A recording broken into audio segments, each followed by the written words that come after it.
analizado las armaduras para la zapata aislada, porque estábamos analizando eso, el cálculo, el diseño de la zapata aislada. Aislada centrada, esa es la que hemos visto. Entonces, la disposición de la armadura, es decir, los planos, básicamente que se entregan, si la zapata es aislada, sería así, en planta, el tamaño de la zapata, A y B, si es que es rectangular, y si es que es cuadrada, bueno, A y A. Y la armadura. Acá, por ejemplo, dice 14 pide 16 cada 24 centímetros. En algunos planos van a ver sin el valor de adelante, directamente pide 16 cada 24. Normalmente así se presenta, pide 16 cada 24. Ese es lo que vayan a entrar. En este caso, el primer valor es la cantidad de tierra.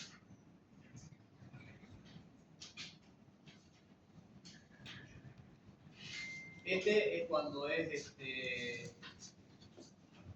un ejemplo de una zapata rectangular donde se la separa la cantidad de armadura, es decir, la parte central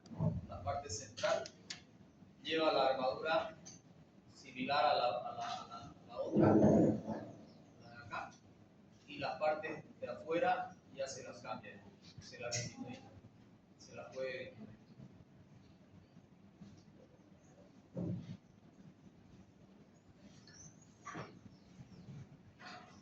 Ahora, las zapatas aisladas con carga excéntrica. Este tipo de zapatas pienso yo que es la que van a tener que hacer en el práctico que tienen. Por lo que estábamos viendo en la anterior clase, va a salir una zapata aislada excéntrica porque tienen la línea de medianería. Eso es lo que yo sospecho. Y van a salir seguramente dos combinadas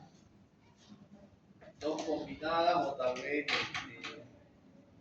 una con viga de equilibrio en algún caso y otra combinada, porque en el práctico tienen ustedes algo así,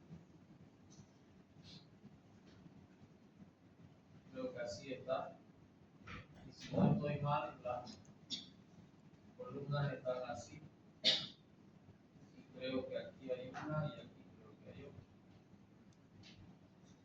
No sé si por acá debe haber una más. Sí. Algo así. Entonces yo estoy sospechando de que esta columna de acá, como esta es línea de medianería, esto yo estoy sospechando que lo van a resolver con una zapata aislada y hay que ver si es excéntrica o a lo mejor les da centrada, dependiendo de la distancia que tenga esto de acá. Debe tener 1 metro, no sé si tendrá 2 metros. Entonces capaz les dé centrada, porque si tienen 2 metros acá, quiere decir que pueden emplazar una zapata de 4 metros de lado, en este lado 4 metros. Si va a ser cuadrada sería de 4 por 4, ya es importante esa zapata. ¿Ya? El edificio es de 10 pisos, ¿no es cierto? Entonces habría que ver las cargas, cuánto es la normal en esa zapata, que probablemente con una tensión de 10 que le hemos puesto al problema, es altamente probable que les dé así centrada esa zapata, aislada. Pero en caso de que les dé excéntrica, ahorita vamos a ver cómo sería. Si esta zapata, digamos, le demanda un tamaño, no sé, de 7, digamos, de 6, entonces ya se genera una excentricidad. Si esto es más grande, entonces ahí se va a generar una excentricidad porque el centro de gravedad está aquí y la normal está aquí. Ahí va a generarse la excentricidad. Y para ese caso es lo que vamos a ver ahorita. Después de esta otra, yo pienso que va a ser una viga de equilibrio. Puede ser una viga de equilibrio. Si es que es muy grande esta, de lo contrario, a lo mejor les puede dar también centrada, aislada. Habría que ver, ¿no? Pero si las normales son muy grandes y se solapan, entonces van a tener que o hacerlas combinadas, si se solapan, hacerlas combinadas, estabilizarlas ahí. Y esta también seguramente combinada. Y de pronto esa le sale aislada central. Algo así pues van a tener en su trabajo. ¿Ya? Entonces, excéntrica, si nos tocara hacer el diseño de una zapata aislada excéntrica, en este caso ya las tensiones no son rectangulares, las tensiones del suelo sobre la zapata no van a ser rectangulares. Se hacen rectangulares cuando me coincide básicamente la normal con el centro de gravedad de la zapata. Cuando coincide la normal básicamente con el centro de gravedad de la zapata. Ahí las tensiones se generan como un prisma rectangular, así. Pero cuando hay excentricidad, cambia la cosa. Si nosotros tenemos una normal un poco apegada a este lado, entonces ya nuestras tensiones no van a ser rectangulares, van a ser así.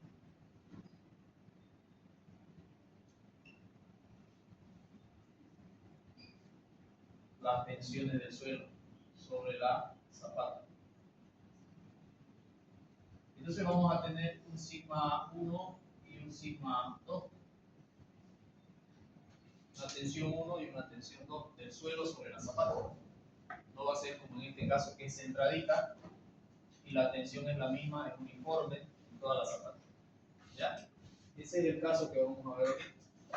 Cuando se habla de una carga excéntrica, se hace referencia a una carga que no está concentrada directamente en el eje de la columna, sino que está desplazada lateralmente, generando un momento flector sobre la zapata.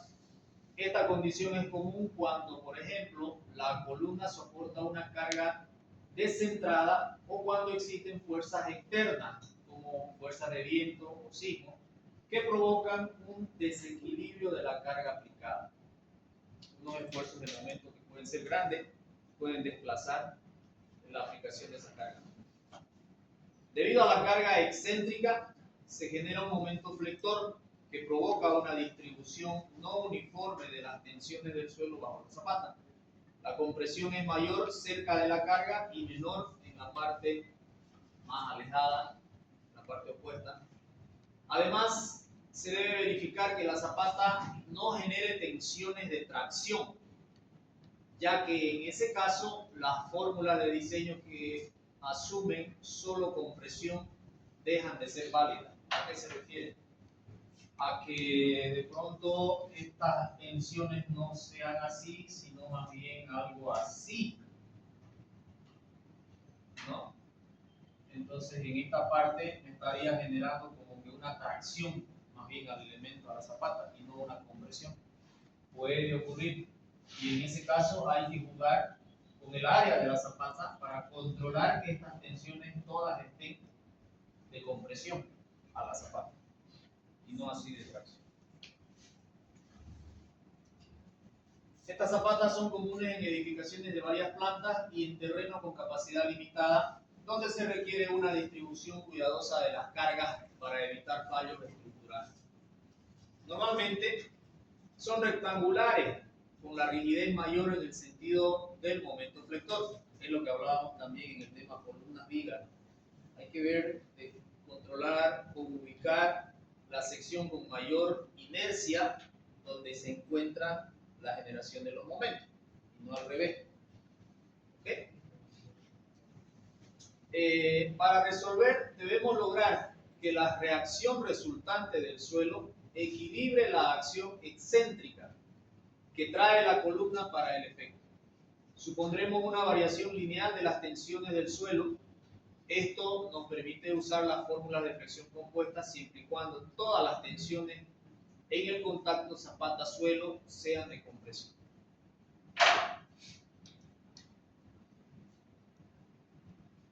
Así se vería una distribución de las tensiones de una zapata excéntrica, donde tenemos la excentricidad, como se ve acá. Acá tenemos dos acciones, porque tenemos un momento también, además de la normal que cae por la columna, hay una fuerza de momento también en este caso. Y esta fuerza de momento aparece por la acción del viento. Si el edificio es alto, el viento genera un momento. Entonces, en este caso, se estaría analizando las dos situaciones. Pero estas son acciones. Se genera, este momento se lo convierte en fuerza y se saca una resultante. Se puede aplicar el polígono funicular, por ejemplo, para hallar la resultante de fuerzas paralelas y la ubicación de ella. Y de la ubicación de ella al centro de gravedad de la zapata estaría la excentricidad. ¿Ok? ¿Se entiende el concepto, verdad?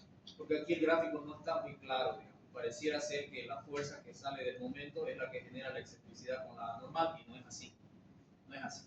Estas dos fuerzas tenemos que convertirlas en una sola y ubicar definitivamente su resultante. Es decir, este momento se convierte en un par. ¿Ya? Y ese par sumamos con la normal y ubicamos la ubicación de la resultante de las acciones y comparamos, contractamos con la ubicación de la resultante del centro de gravedad de la zapata. Así es como se da la excentricidad. ¿Ya? Hay que corregirlo este gráfico. Hay que aclarar. Entonces, el sigma 1,2 va a ser igual a la carga que llega sobre el área más menos el momento aplicada a la zapata. Se generan tensiones en los extremos. Entonces, el sigma 1 le estamos llamando a la mayor tensión, por nomenclatura nada más, y el sigma 2 a la menor tensión. El sigma 1 va a ser con el signo positivo y el sigma 2 va a ser con el signo negativo. Desglosada la ecuación, tendríamos así. El sigma 1 igual a la normal más el peso propio teórico de la zapata, o sea, el 8% de la normal se le aumenta, 1.08 por la normal, dividido entre el área, más 6 veces la normal por la excentricidad, dividido entre, esta es la inercia ya pero trabajada, base por altura al cubo dividido entre 12, esta es la inercia, ya trabajada, y me queda así la ecuación. A al cuadrado por B por la excentricidad. Y el sigma 2 es lo mismo, pero con el signo negativo. El valor sigma T sub 2 solo es válido en zapatas mientras las tensiones sean de compresión. Es decir, su valor límite se alcanza cuando sigma T sub 2 es 0. En ese caso estaríamos hablando de una situación donde tenemos solamente así, el sigma 1 y este sigma 2 es igual a 0. Ese sería como que el extremo, digamos, ¿no?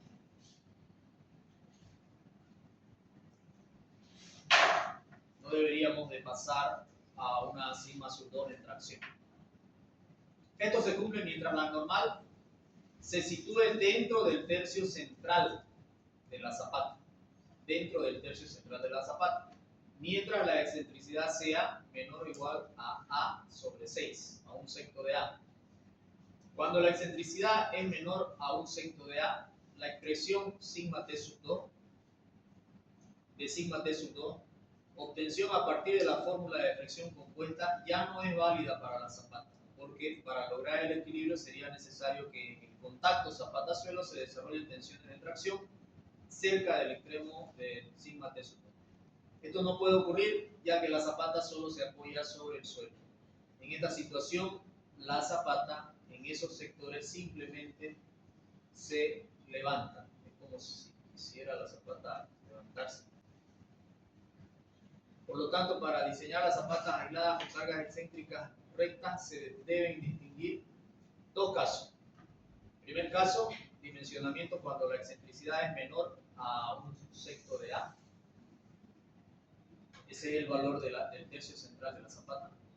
En este caso, al ser la excentricidad pequeña, el comportamiento de la zapata no difiere significativamente del de una zapata con carga centrada, ya que el momento flector generado por la carga excéntrica es lo suficientemente bajo como para que los efectos sobre el diseño sean mínimos. Entonces, si la carga normal que actúa sobre la zapata tiene una excentricidad pequeña, se pueden aplicar todas las fórmulas utilizadas para la zapata con carga centrada para su dimensionamiento, con la única diferencia de que la carga normal debe multiplicarse por un factor de mayoración. Este factor tiene en cuenta el efecto de la excentricidad pequeña, entre comillas, sobre los esfuerzos generados en la zapata, ajustando la carga para garantizar que los esfuerzos de compresión y flexión se distribuyan correctamente. Y ese es el coeficiente por el cual se debe multiplicar la normal, es un coeficiente de mayoración. ¿Qué significa eso?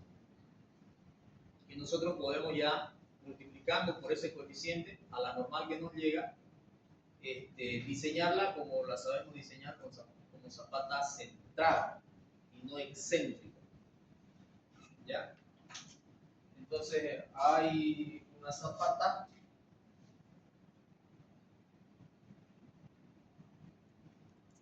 y nosotros tenemos un tercio central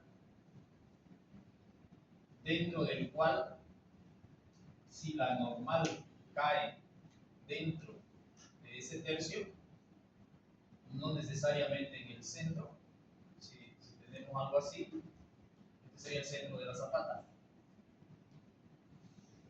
pero si la normal nos cae ahí, donde la excentricidad está, esa es la excentricidad. Si esta excentricidad está dentro de este tercio central de la zapata, entonces multiplicamos por este elemento a la normal y nos olvidamos, nos hacemos los locos y decimos es zapata central y la diseñamos. ¿Se entiende? Pero si la normal me cae fuera del tercio ese, ahí ya no hay cómo huirle o cómo hacer. Entonces la normativa te dice hay que calcularla con su distribución no rectangular, sino trapezoidal, calculando estos valores, ¿no? Sigma t sub 2 y sigma t sub 1. A veces te sale triangular, a veces te sale trapezoidal. ¿Ok? Eso es lo que hay que entender, que la normal esté dentro del tercio central y la calculamos multiplicando por este factor como si estuviera central. Siempre lo mejor es tratar de mover el área, variar el área, tratando de ubicar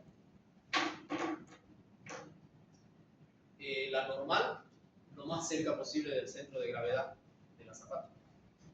Esa es la mejor posición de trabajo de la estructura. Mientras menos excentricidad exista, más seguro va a ser nuestro diseño. ¿Ok? Entonces hay que tratar de controlar eso. Pero en situaciones en las que definitivamente no se pueda, está esta solución.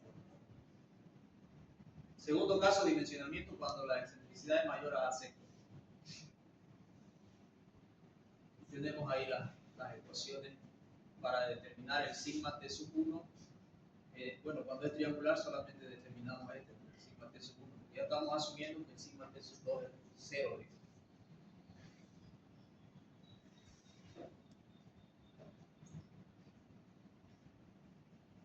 Y en el cálculo de las armaduras, ¿cómo hacemos? El concepto básicamente es el mismo. Hacemos un corte a 0,15 dentro de la columna e idealizamos una viga empotrada en voladizo. Y ahí cargamos las cargas que tengamos que cargar. Entonces nosotros en este caso idealizamos un empotrado acá, un empotramiento, y como si esta fuera la viga y esta sería nuestra longitud de cálculo. Entrando este valor que es 0,15. 0,15 del ancho de la columna, en ese caso. Si esto es A, entonces la columna tendría que ser, digamos que A. Este valor de A. Ahí. Y acá cargamos esta viga con este diagrama, donde tenemos un trapecio la carga máxima en la punta del voladizo y vamos a encontrar este valor de acá. Acá está separado una configuración rectangular y una triangular para facilitar el tema de las ecuaciones, ¿no? Y encontramos el momento que se da en el empotramiento con esas dos cargas. Con ese momento diseñamos las armaduras por flexión. Entonces, esa es la diferencia con la parte de las cargas centradas. Aquí está la descripción para encontrar los valores de los esfuerzos y el diseño en sí, digamos, ¿no?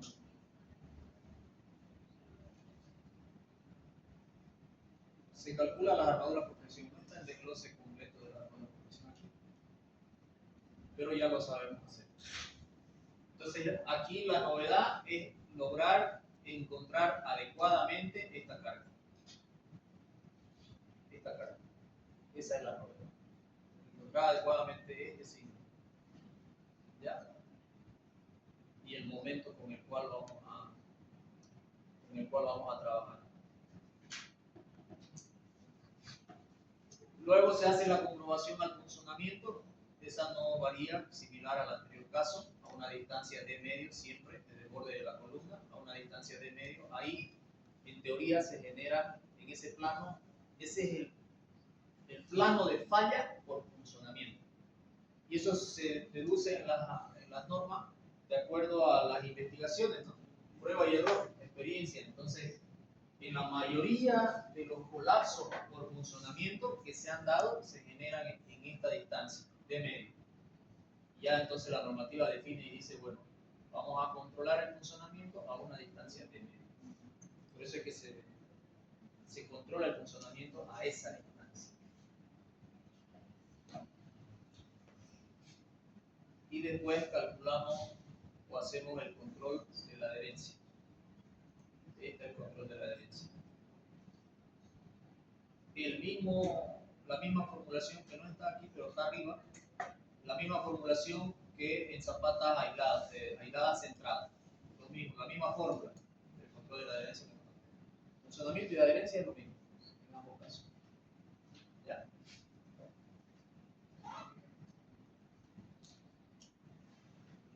Eso es en cuanto a zapatas aisladas. Veamos ahora de manera general cómo se analiza una zapata combinada. ¿Ya?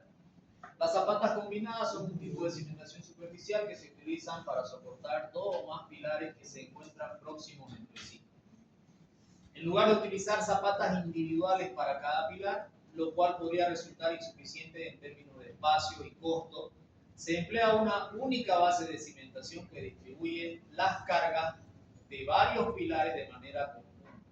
Este tipo de zapatas es especialmente útil cuando los pilares están cercanos o cuando las condiciones del terreno o el diseño estructural hacen más conveniente una cimentación compartida.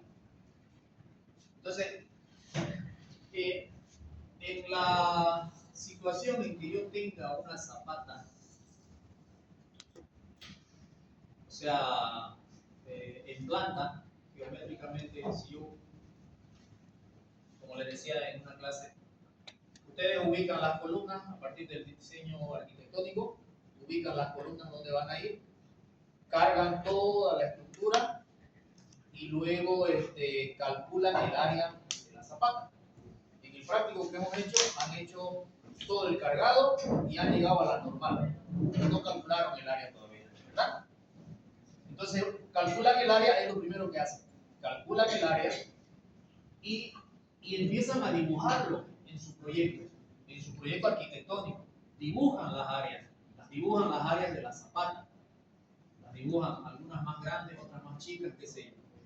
Pero en alguna de ellas le va a tocar quizás que alguna zapata se le va a solapar con una o más de otras zapatas, en algún caso.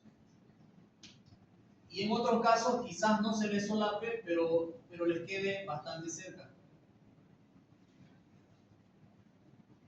Quizás así. Entonces ahí usted tiene que tomar decisiones como calculista, tiene que tomar decisiones. En el caso que se le solape, ahí no hay opción a analizar nada, porque obviamente no pueden construir una zapata sobre la otra, ¿verdad? Entonces ahí sí o sí la tendrá que combinar. Y al combinarla la zapata, trabajan mejor en esta situación. Entonces, le va a salir una zapata combinada, de pronto algo así, quizás más delgada, una configuración diferente, un tanto diferente. No es que se va a combinar con esa forma, ¿no? Sino más bien va a tener una forma diferente.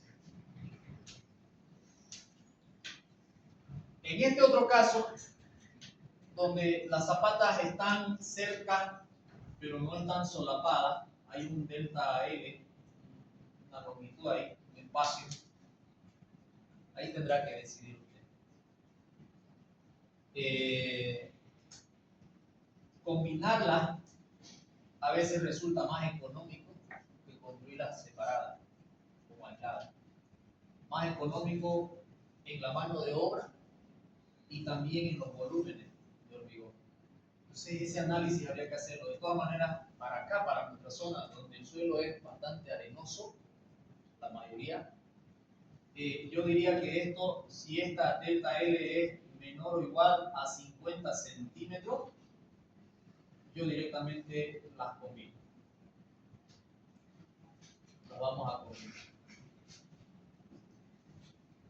Menor o igual a 50 centímetros. Porque es difícil contener un murito de arena de 50 centímetros, de menos de 50 centímetros. Por cualquier rato se va a desplomar eso, se va a caer. ¿Se dan cuenta? Entonces, incluso 50 centímetros es un poco complicado. Si hay más separación de 50, podremos hacer quizás las excavaciones separadas. Porque la primera complicación que se da ya en obra es la excavación. ¿Ya? Después vienen las otras complicaciones. Entonces hay que pensar en la excavación. Si tenés menos de 50 centímetros, no te compliques calcular la combinada para esta zona. Ahora, si estás cavando en un terreno duro donde hasta con 10 centímetros podés mantenerlo sin problema, bueno, ahí sí podrías optar por esa situación. Y quizás incluso no, porque si vos analizás la combinada, tal vez te sale hasta más barata hacer una sola que hacer dos. Y no solo eso, sino que va a trabajar mejor si está combinada. Estructuralmente va a trabajar mejor. Sus asentamientos diferenciales van a ser más compensados que si hacemos una acá y otra acá. Estos asentamientos diferenciales nunca van a ser iguales. ¿Se dan cuenta? Milímetros puede cambiar o milésimas de milímetros. En cambio, si es una sola, su asentamiento diferencial es el mismo para las dos columnas. Entonces vas a disminuir las probabilidades de ocasionar fisuras de arriba. ¿Ok? Entonces, esa sería más o menos la idea para el tema de decidir si la voy a combinar o no la voy a combinar. Ahora, si te sale una zapata bien alejada con otra, de repente tenemos una línea de medianería acá, tenemos una columna, diseñamos una zapata aquí, tenemos otra por acá, de repente está un poco alejada, centrada. Entonces ahí si está alejada te toca hacerle una viga de equilibrio. No te conviene combinarla. Combinarla si está muy alejado, si hay mucha distancia aquí, va a ser muy caro. Mejor estabilizarla con una viga de equilibrio. ¿Ya? Ambas soluciones, sea combinarla o trabajarla con viga de equilibrio, técnicamente son posibles. Técnicamente. El tema es plata. Y entonces el ingeniero tiene que dar la solución técnica que cumpla, pero que sea la más económica. Porque soluciones técnicas pueden haber más de una, dos, tres. Ahora la más económica hay que analizar. Ese es el plus del ingeniero para con el cliente. ¿Ya? Eso hay que trabajar. Esas soluciones hay que trabajarlas. Y si uno no está seguro, o se las hace las dos, se las diseña las dos y se calcula el precio de cada una y se elige la que sea más barata. Así de fácil. Pero ya con la experiencia a veces uno dice y le acierta a la decisión correcta. No, en esta le vamos a poner este diseño. Porque ya le pasó, ya hizo una, dos veces, ya se dio cuenta de que con esas características se decide por este tipo de fundación. ¿Ok? Entonces esas serían las zapatas combinadas. Ahí tenemos una vista de la zapata combinada. Fíjense, esta sería una vista en corte longitudinal de la zapata y el corte transversal de la zapata. Esta es una vista en corte de la zapata, aquí está una columna, la otra columna, y esta es una vista en planta de la zapata. Esa es una vista en planta. Están las dos columnas, el centro de gravedad de la zapata, donde caiga el centro de gravedad. Y para hallar el área de esta zapata combinada, se suman las dos normales y se aplica la misma ecuación que estábamos aplicando, donde decíamos la tensión o la presión es fuerza sobre área, ¿cierto? De ahí partimos básicamente. Despejamos el área y va a ser igual a la presión, a la fuerza, que es el peso o la normal 1 más la normal 2 por 1.08 dividido entre la tensión del suelo. Con esa fórmula, que es la misma, solo que aquí sumamos la cantidad de normales que tengamos, sean 2, 3, 4, 5, se suman ahí. La tensión del suelo va abajo, se multiplica por el factor para garantizar la consideración del cambio de peso específico entre el suelo que sale y el hormigón que entra. Y se calcula el área. Ahora, esa área, usted va a tener que decidir una de estos dos lados, o el ancho o el largo. Va a tener que adoptar. Voy a asumir que mi ancho va a ser 1 metro y calculo el largo total. Así se hace. Y depende de qué, digamos, dependerá de muchos factores. Uno de ellos serían los obstáculos que tú tienes en tu construcción. No sé, de pronto resulta de que en este diseño el dueño tiene un árbol acá, una chachairú, hermoso, que le da fruto todos los años y te dice, ese árbol no me lo vas a tocar. Esa es una limitación para ti en tu diseño, porque ese es tu límite. Y si ese es tu límite, vos sacás tu eje y decís, tengo 1 metro, entonces no puede ser más de 2 metros mi ancho B, y lo que me salga del árbol. ¿Me entiendes? O puede ser al revés, puede ser que tengas una limitación aquí, un árbol aquí, o una casa, un edificio, algo que no te permita, ¿no? Que te limite uno de los lados. ¿Ok? Si tenés limitaciones en los dos lados ya es más complicado. Ahí sí se complica. Hay que tratar de eliminar esas limitaciones, por lo menos en uno de los dos lados, para que puedas o hacerlo más ancha con el mismo largo, o hacerlo más larga con el mismo ancho, que de tal forma el área te cumpla. Porque eso es lo que importa, que el área te cumpla. ¿Ya? En algunos casos incluso se decide por unas zapatas así, en planta, precisamente por ciertas limitaciones que puedas tener, tipo trapezoidal, porque por algún motivo acá tenés libertad de ensanchar, pero acá no. También vale. Pero ahí tus tensiones en el suelo ya van a ser diferentes, ya no van a ser bonitas, uniformes, ya no. También tus tensiones vas a tener que hacerlas como excéntricas. ¿Ya?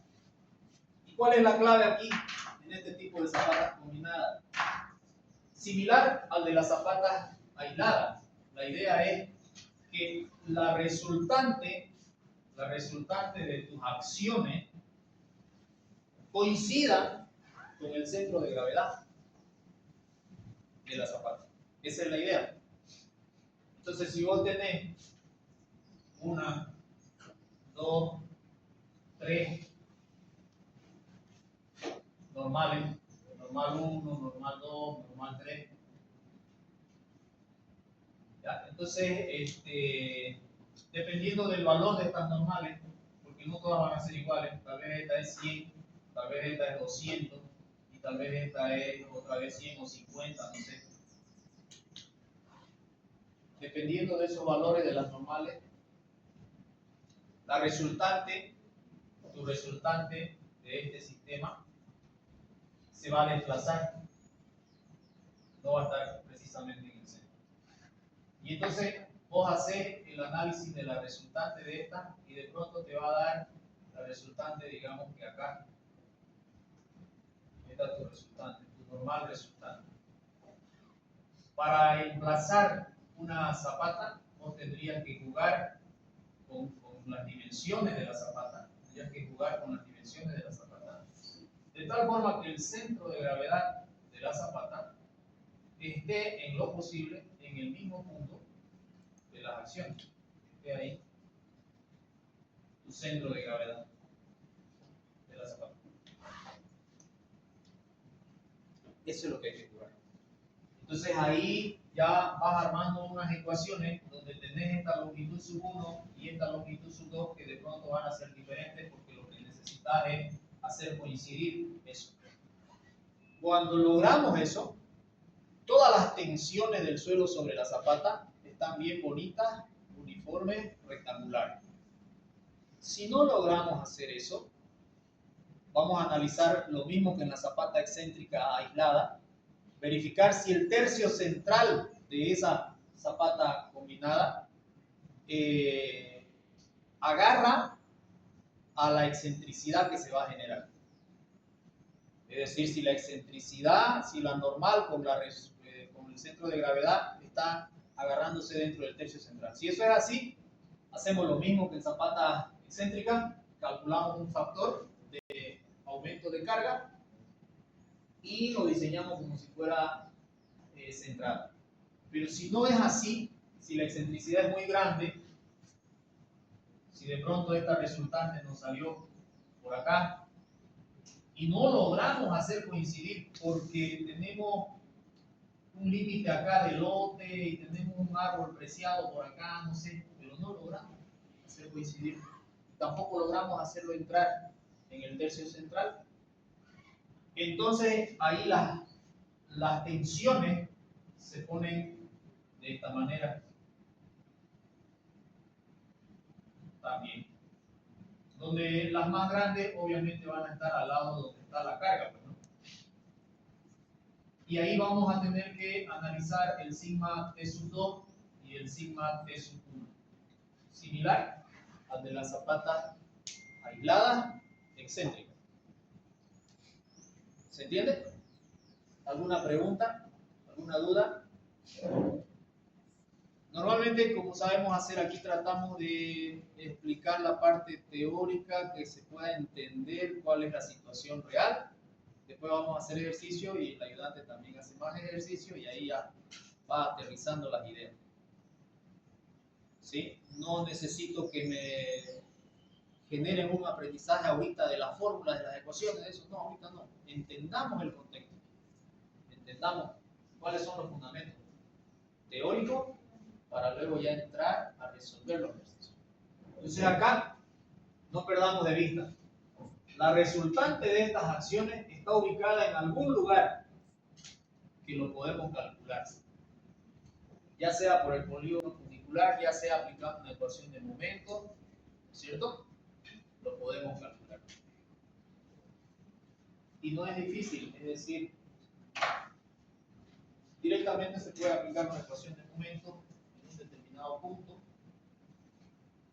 Con eso ya. Por ejemplo, usted dice, esta sumatoria de fuerza, fuerza 1, fuerza 2, fuerza 3, va a ser igual esta sumatoria de fuerza F1 o N1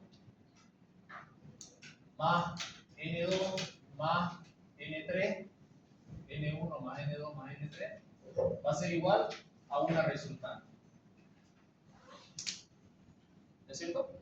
Esa sumatoria de fuerza va a ser igual a una determinada resultante.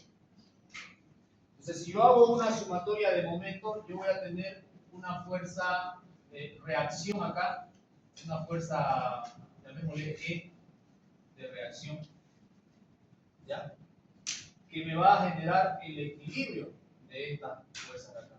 Entonces, yo tengo que buscar la distancia X, si la simbolizo desde acá, a la cual va a estar esa equilibrante para que esté en el mismo punto. Es decir que la sumatoria de momentos en este punto tiene que ser igual a la sumatoria de momentos de cada una de las fuerzas en la otra dirección.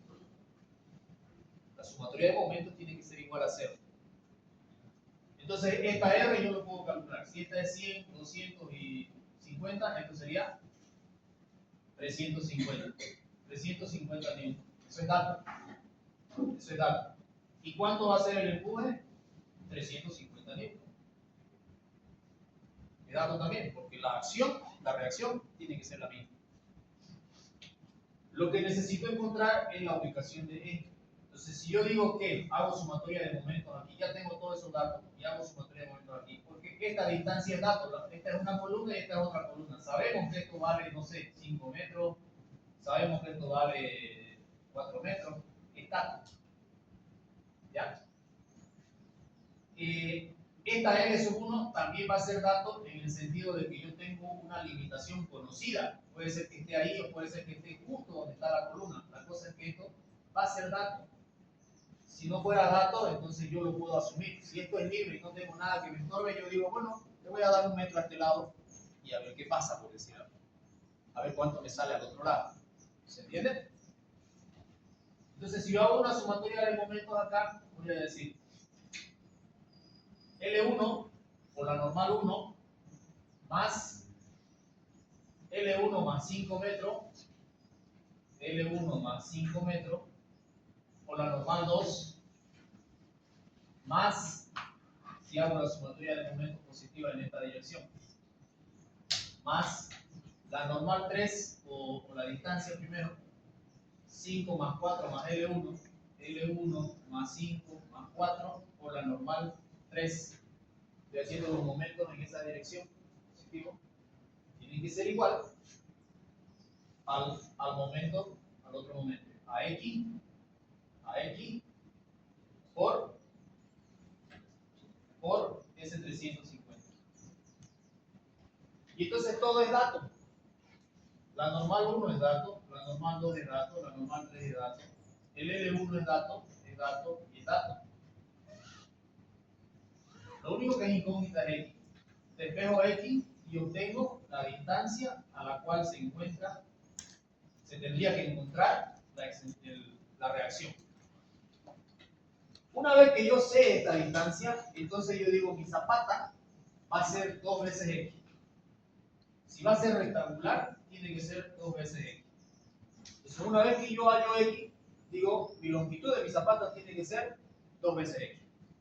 Y con eso yo garantizo de que el centro de gravedad de la zapata esté en el punto exacto de la resultante de las cargas externas. ¿Se entendió? No es complicado, ¿no? Para nada. ¿Cuándo no es complicado? Cuando la zapata tiene esa forma bonita, rectangular, no va a ser complicado. Y a pesar de las limitaciones, yo puedo ubicar en el mismo punto la acción con la reacción. Una vez que yo tengo ese valor de 2x, fácil puedo encontrar L sub 2.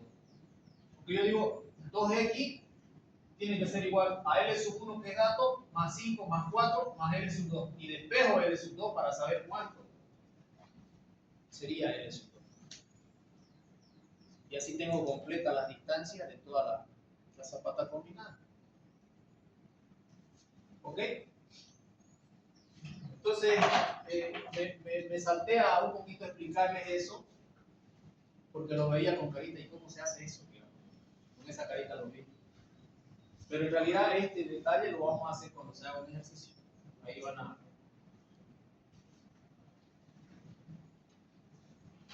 a sacar todas esas dudas de cómo se encuentran esas distancias.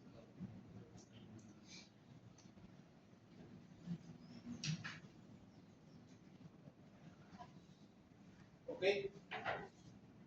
Eso es zapata combinada. No importa la cantidad de fuerzas que tengas, la cantidad de normales que tengas, no importa.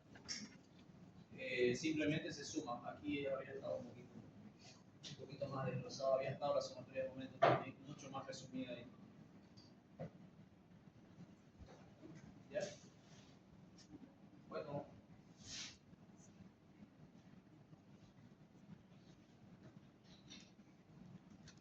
Ahora, aplica también lo que habíamos hablado, de que una vez que nosotros encontramos los valores reales de la longitud de la zapata y el ancho de la zapata, nosotros deberíamos de calcular una tensión del terreno.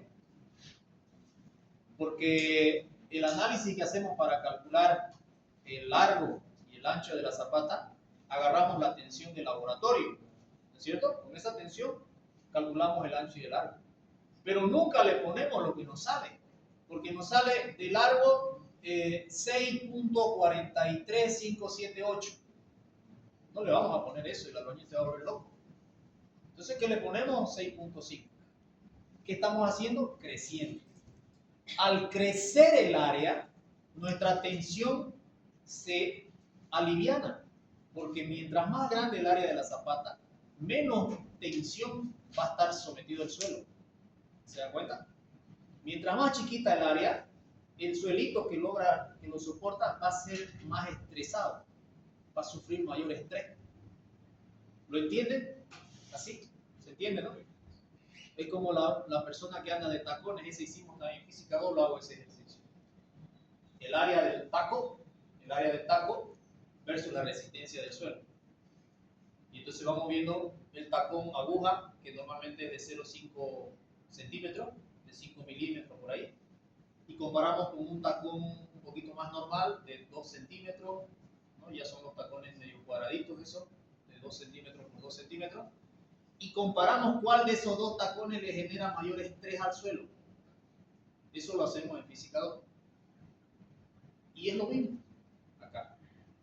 Mayor área, menos estrés para el suelo. Menos área de zapata, para la misma carga estamos hablando. El peso es el mismo, ¿no?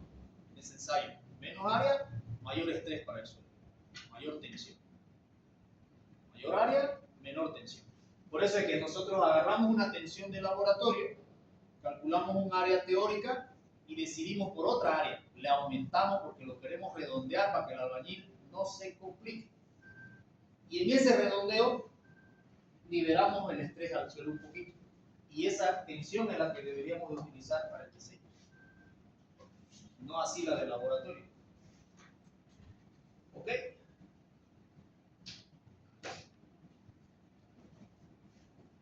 Luego viene ya el cálculo de las armaduras. Ahí hay un cálculo de armaduras longitudinales y por otro lado las armaduras transversales. La armadura longitudinal, para la armadura longitudinal se trabaja con esta viga. Calculamos la armadura de esta viga. Básicamente es una viga al centro. Y de ahí las armaduras de la zapata las calculamos como lo hemos aprendido a hacer. Hacemos un corte a 0,15 de la columna, si es que la columna está hasta aquí, digamos que la columna está acá, entonces hacemos un corte a 0,15 y ahí generamos una longitud de cálculo empotrada aquí, cargamos con su carga distribuida rectangular porque hemos logrado colocar en el centro de gravedad todo, y este sería la tensión del suelo, la tensión del terreno real, esa es la que colocamos ahí, y con eso calculamos el momento y diseñamos la armadura en ese caso. ¿Ok? Para la zapata en sí.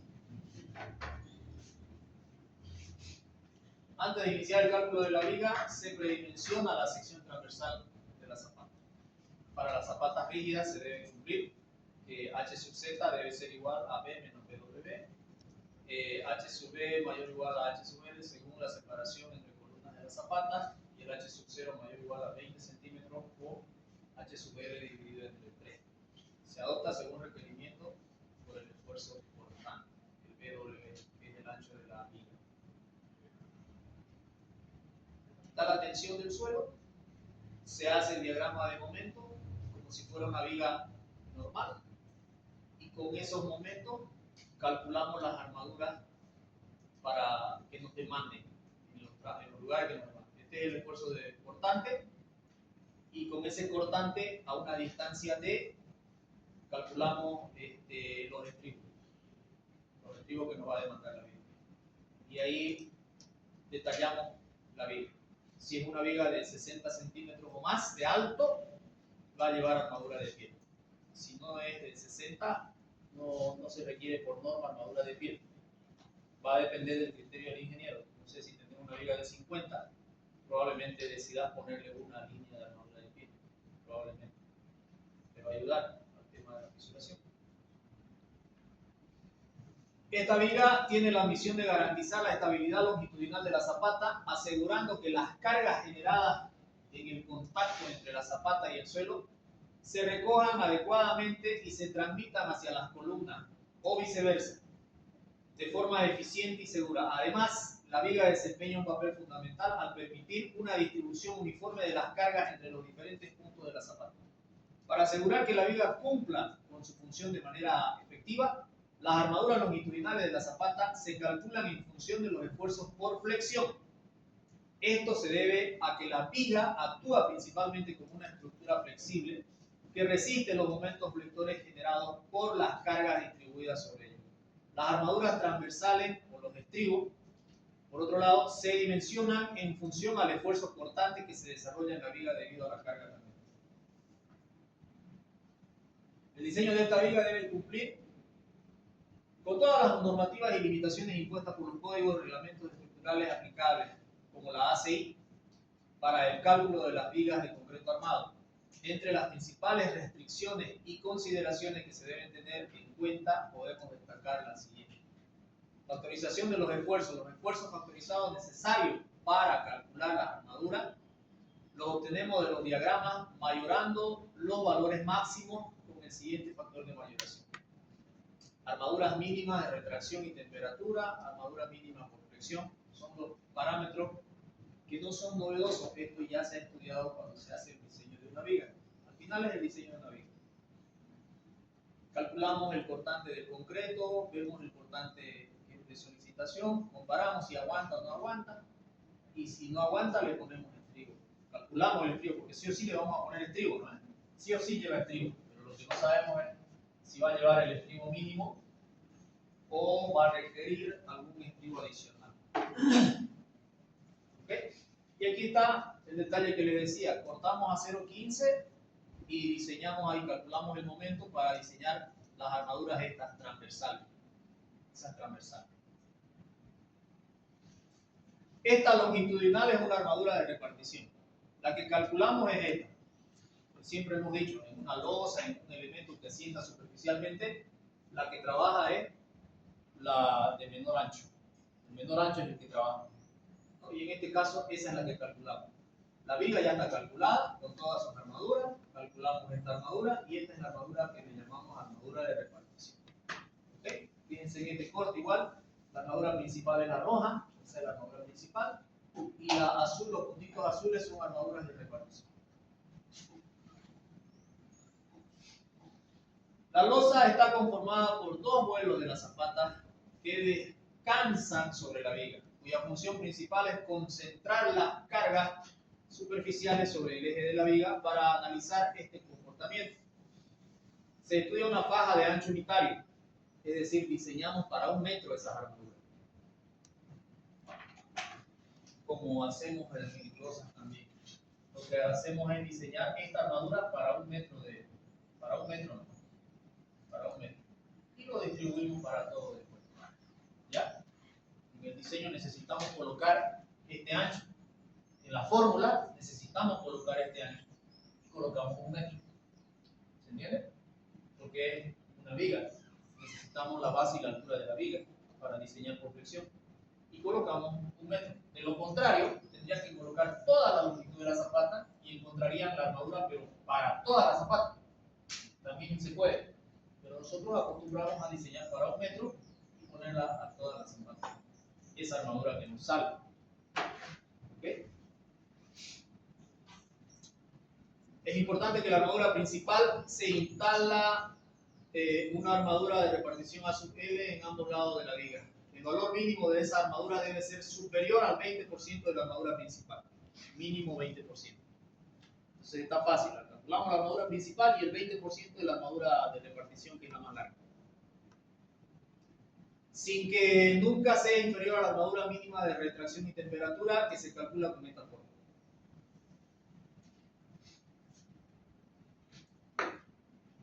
Esta armadura se distribuye en ambos lados de la viga.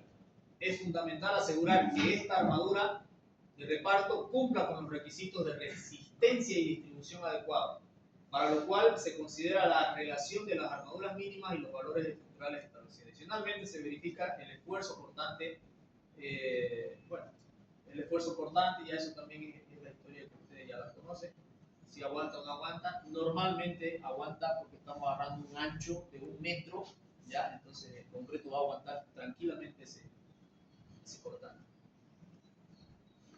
Comprobación al funcionamiento, los procedimientos son igualitos que los que ya se han analizado, ¿ya? Zapatas continuas bajo columna.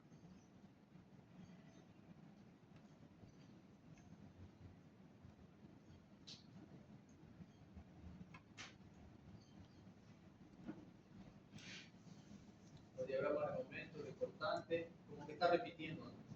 Bueno, aquí es con cargas excéntricas ya. Por algún momento tenemos limitaciones como las que podemos ver. Fíjense, esta columna está al ras, la zapata está al ras, seguramente porque está con líneas de medianería ahí, track, y ahí no hay que hacerlo, no puede pasar. Y entonces, con esa situación, resulta que te genera una excentricidad. Y ahí entonces tu diagrama, fíjense cómo va a estar, el diagrama de tensiones del suelo, este es el diagrama de tensiones del suelo, ¿ya? Esta es la resultante de este diagrama. ¿Dónde va a estar ubicada la resultante de este diagrama? En el centro de gravedad de la zapata. La resultante de este diagrama se ubica en el centro de gravedad, ¿no es cierto?, de la zapata.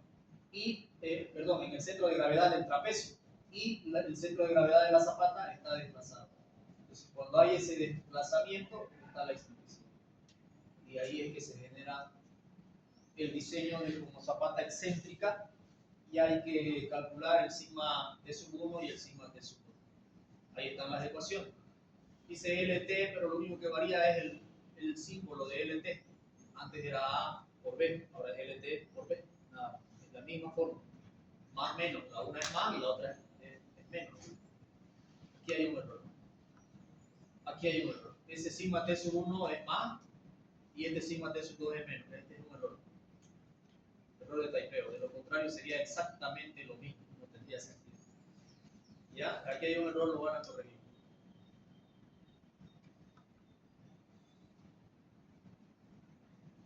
Y como se ve en el gráfico, siempre el sigma T sub 2, por simbología, para nosotros es menor. Y aquí es mayor. Nosotros le llamamos sigma T sub 1 al mayor. Usted define y lo asume así, digamos, ¿no? Porque podría llamarle a este, le puede llamar cualquier cosa, le puede llamar Pepe y a este Juanita y listo, se acabó, igual va a funcionar, no va a cambiar nada, son variables, nada más. Pero por convención nosotros estamos diciendo que el sigma T sub 1 va a ser el mayor y el sigma T sub 2 es el menor, nada más. Para que cuando toque revisar exámenes todos sepamos el valor. Yo busco sigma T sub 1, ¿cuánto le salió? Si no le salió el valor, voy a pensar que está mal. Estamos estableciendo los parámetros ahorita.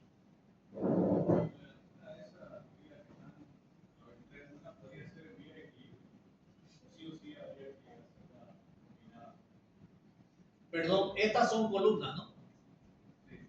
¿Y de qué viga me está hablando? Si es necesario que esas tres sean sí o sí con zapata combinada, o podría haber una viga equilibrada.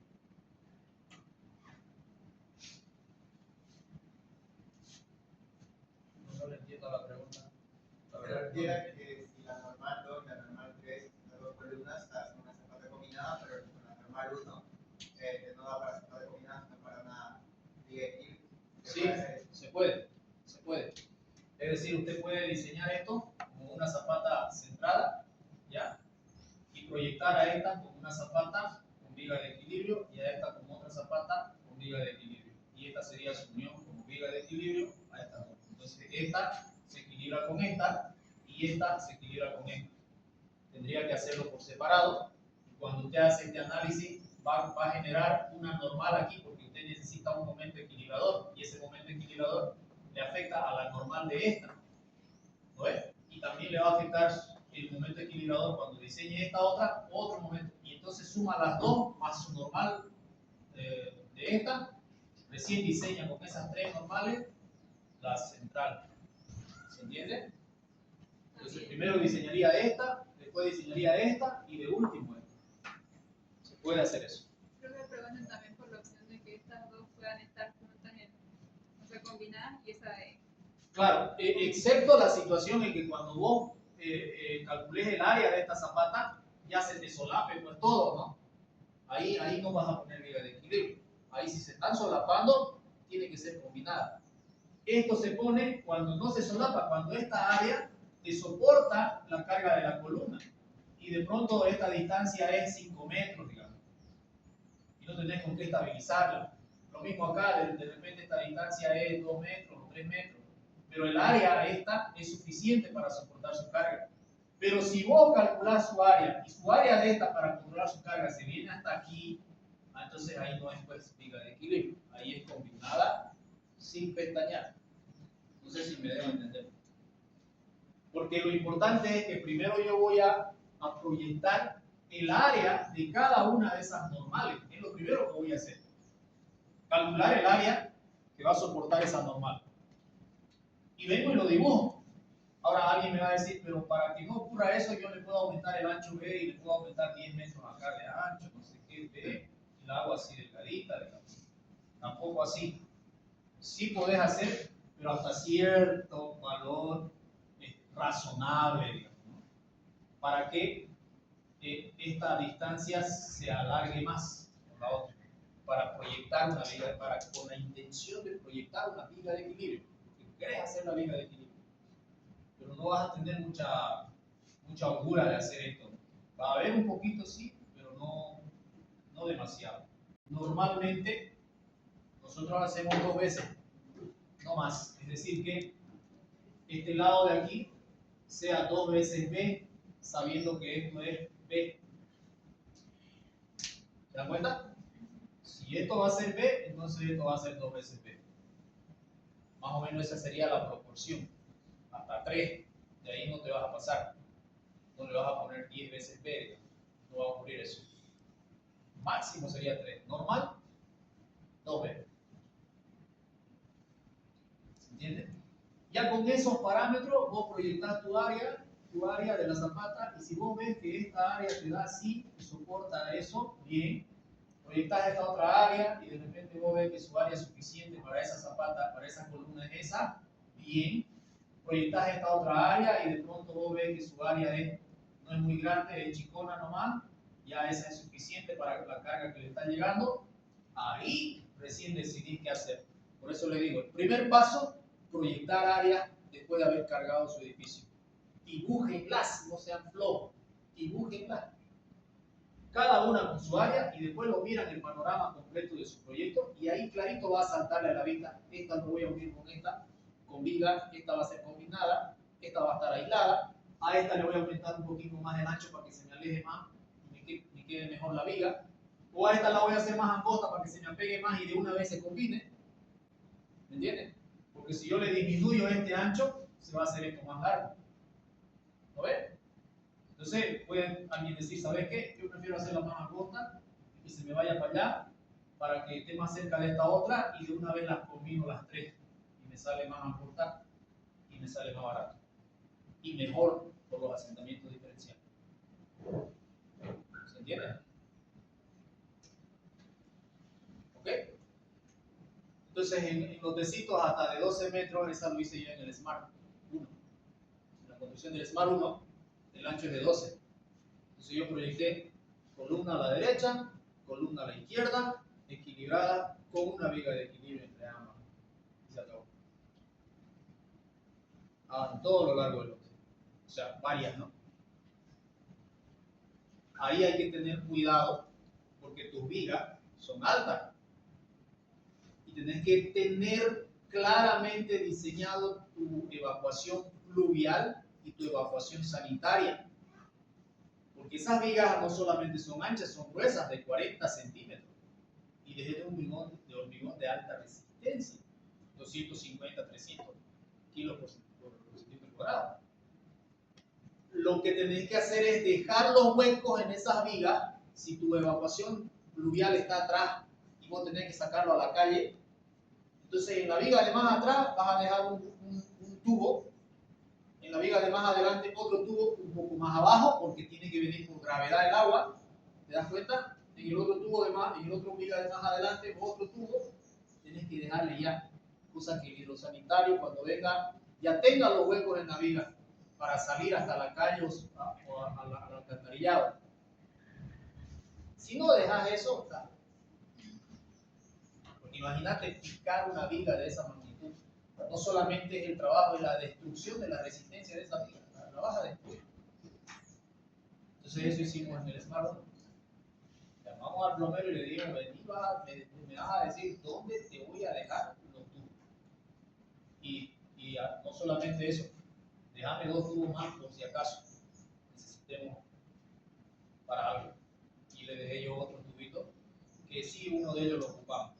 Porque la cantidad de cables que metimos al edificio, por ahí lo metimos hasta el shaft, que era el centro del edificio, y subimos para abastecer a todo el edificio, no abasteció el tubito que le dejó el eléctrico.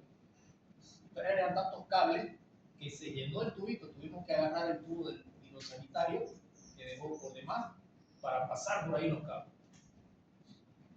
Se dan cuenta, siempre, igual en el Smart Dome, siempre les he encargado, déjenme en todos los un punto más, por si acaso. Y ya cuando lo estás implementando aparecen cosas, y si no las dejaste, es más difícil resolver. Todo tiene solución, menos la muerte, pero se complica a veces más la solución.